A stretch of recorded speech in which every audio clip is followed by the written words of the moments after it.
Child sex tourism is tourism for the purpose of engaging in the prostitution of children, that is, commercially facilitated child sexual abuse. Child sex tourism results in both mental and physical consequences for the exploited children, that may include disease, drug addiction, pregnancy, malnutrition, social ostracism, and possibly death, according to the State Department of the United States. Child sex tourism, part of the multi-billion-dollar global sex tourism industry, is a form of child prostitution within the wider issue of commercial sexual exploitation of children. Child sex tourism victimizes approximately 2 million children around the world. The children who perform as prostitutes in the child sex tourism trade often have been lured or abducted into sexual slavery. Users of children for commercial and sexual purposes can be categorized by motive. Contrary to popular belief, pedophiles are not the majority of users. There are preferential abusers, that is, those who may prefer children because they perceive the risk of disease to be lower. There are also situational users,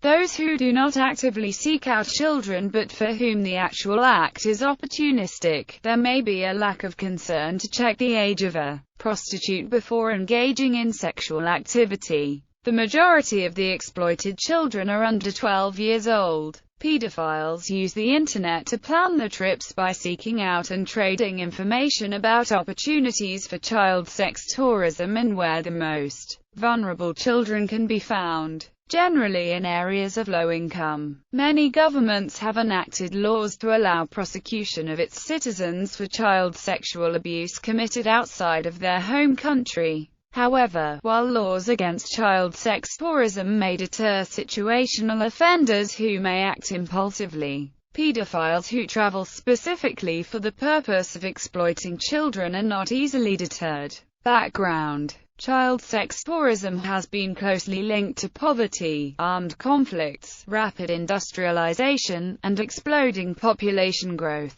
In Latin America and Southeast Asia, for instance, street children often turn to prostitution as a last resort. Additionally, vulnerable children are easy targets for exploitation by traffickers. Child sex tourism has also been complicated by varying ages of consent laws where, for example, the age of consent is 13 in Japan while it is 21 in Bahrain. See ages of consent in Asia. Thailand, Cambodia, India, Brazil and Mexico have been identified as leading hotspots of child sexual exploitation. In Thailand, the exact number of child prostitutes is not known, but Thailand's Health System Research Institute reports that children in prostitution make up 40% of prostitutes in Thailand. In Cambodia, it has been estimated that about a third of all prostitutes are under 18. In India, the federal police say that around 1.2 million children are believed to be involved in prostitution. Up until recently, Brazil has been considered to have the worst child sex trafficking record after Thailand. As per Chris Rogers' report on BBC World Now, Brazil is overtaking Thailand as the world's most popular sex tourist destination. DLN reports that Brazil at the moment is on a high trend of child sex tourism and is all geared to take up the first spot, beating out Thailand. Sex tourism targeting children creates huge monetary incentives for traffickers. Human trafficking impacts an estimated 1.2 million child victims.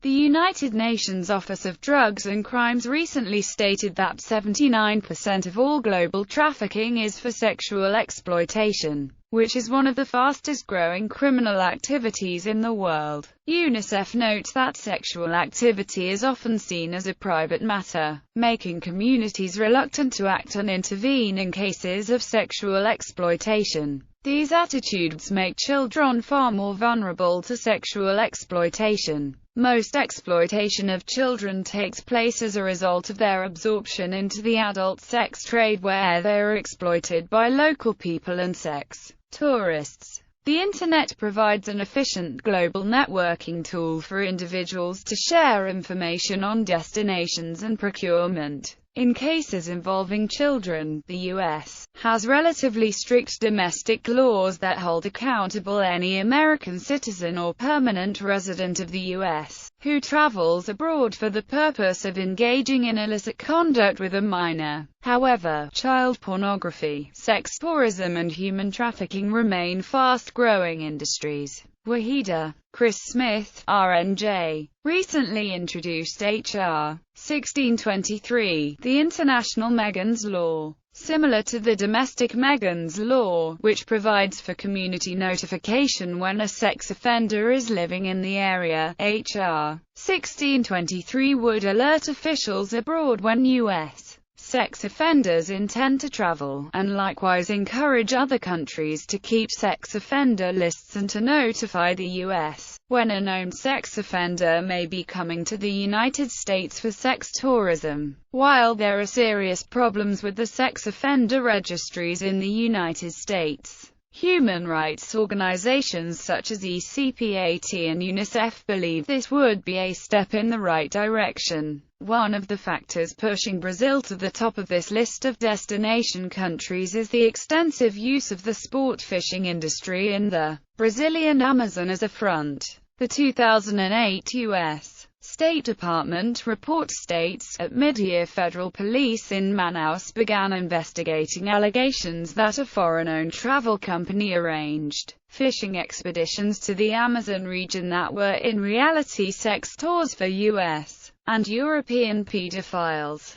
At year's end, the investigation was continuing in coordination with foreign law enforcement officials. Another U.S. State Department report states, in a newer trend, some arranged fishing expeditions to the Amazon were organized for the purpose of child sex tourism for European and American exploiters. Recent reports on Fox Atlanta and ABC World News Tonight have helped shine the light on this. ECPAT USA has recently posted a Brazilian national news story with English subtitles. Webcam child sex tourism. According to the Federal Bureau of Investigation's estimate, there are 750,000 predators online at any given time in 40,000 public chat rooms. Offers from 20,000 internet users to pay for webcam sex performances were found in a 10-week investigation conducted from a warehouse in Amsterdam. In the TED-ESOM Dutch action against WCST, using Sweetie, a 3D computer model, out of 21,000 perpetrators, 1,000 were identified from Australia, Canada, Germany, Ghana, India, Italy, Mauritius, the Netherlands, South Africa,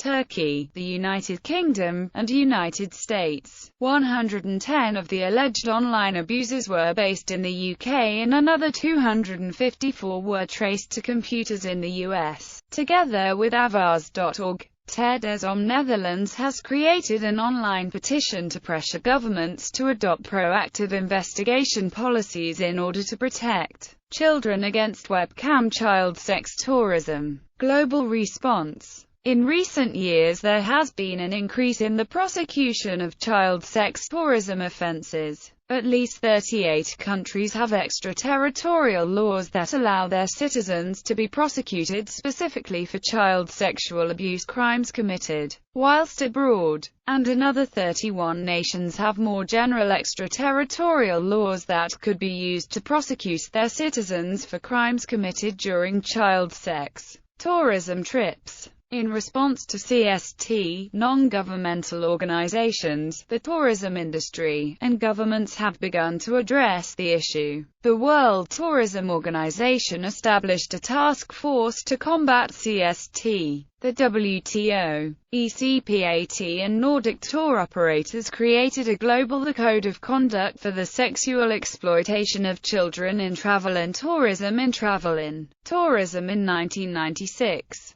As of April 2013, over 1,200 travel companies from 40 countries had signed the code. International law enforcement activities. The U.S. Immigration and Customs Enforcement, or ICE, participates in investigating and capturing child sex tourists. In 2003, ICE launched Operation Predator, leading to the arrest of over 11,000 child sexual abusers, including more than 1,100 outside the United States. While ICE agents refused to comment on their means and methods of operation, media reports have suggested the use of undercover agents, internet sting operations, and sophisticated technologies. ICE agents in Bangkok did say, however, that they often receive information from local NGOs about foreigners in Thailand whom they suspect of engaging in child sexual abuse.